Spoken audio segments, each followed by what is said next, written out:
Hey, welcome back. So we're always taught that a clause absolutely needs a verb, right? That it's the engine of the sentence. But what if I told you that's not always true? Just think about that for a second. Can you really have a meaningful clause that's just completely missing its verb? It sounds kind of impossible. But the answer, amazingly, is yes. And you've probably seen them, heck, you've probably used them thousands of times and never even noticed. Take a look at this sentence. A sleeping bag under each arm. That first part makes perfect sense, doesn't it? We get a really clear picture in our heads. But wait, where's the verb? There isn't one. And yet, it works. That little grammatical mystery is exactly what we're going to unpack today. So what is this strange grammatical creature? Well, it does have a formal name. And once you get what it is, a whole new way of looking at sentences is going to open up for you. This right here is a verbless clause. And the key word to focus on is implied. The verb isn't actually gone, it's just invisible.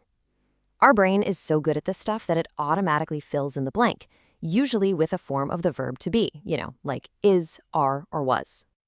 So the really cool thing is that these clauses are masters of efficiency. They have no visible verb, and a lot of the time the subject is missing too, but they still get the job done just like a regular clause. They can even be super short, just a single word sometimes. Like when you say, call me whenever possible. The full thought is, whenever it is possible, but we just don't need to say all that. Our brains get it. Okay, so how does our brain pull off this little magic trick? How does it understand something that isn't even there? Let's pull back the curtain on a couple of examples and make those invisible words visible. So let's take that first part, whether successful or unsuccessful.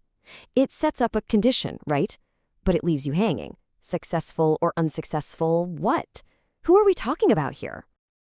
And boom, there's the hidden machinery. Our brain just glances ahead to the main part of the sentence, finds the subject, he, and instantly understands that the first part is also about him. We automatically fill in he is without even thinking about it. It's just an incredibly efficient way to communicate. Let's try another one. You see the phrase, when ripe. Okay, but what's ripe? Well, the oranges, of course. The implied subject, they, points right back to the subject of the main clause, the oranges. And the verb, once again, is a hidden form of to be, in this case, are. Are you seeing the pattern? That connection to the main clause is absolutely everything. Now, these clauses aren't just one-trick ponies. They don't always show up in the same simple way. They've got a few different outfits they can wear, which can add some real style and variety to your writing. You'll often see them kicked off by words like with, or conjunctions like when, if, or once. In this example, with the tree now tall, the implied meaning is really with the tree being now tall. These little intro words act like signposts, setting up the context for what's coming next. Here's another way to think about them. They're basically a super condensed version of other types of clauses. So on the right, you have a non-finite clause, being too nervous to reply. But look at the verbless version on the left. We just drop the word being, and the sentence gets even tighter and more direct. It's a really powerful editing tool to have in your back pocket. So why does all this matter?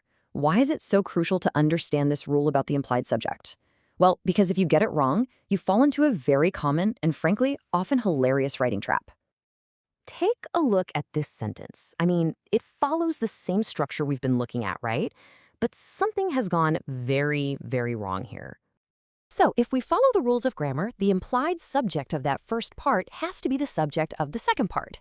And the subject of the second part is a dog. So this sentence is literally telling us that a dog was sitting there reading the evening paper. I think we've just found our headline for tomorrow.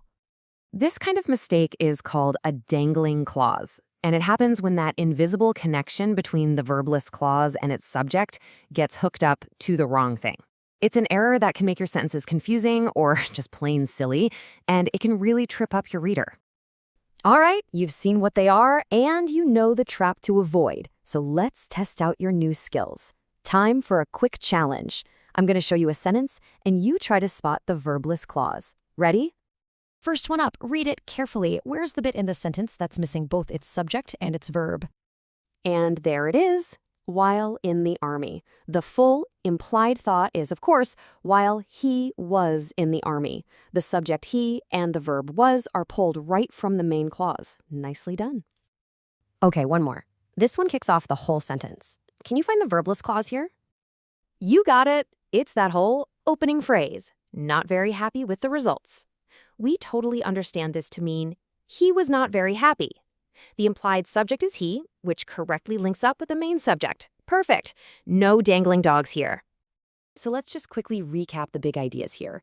A verbless clause is a lean, mean writing machine that hides its verb.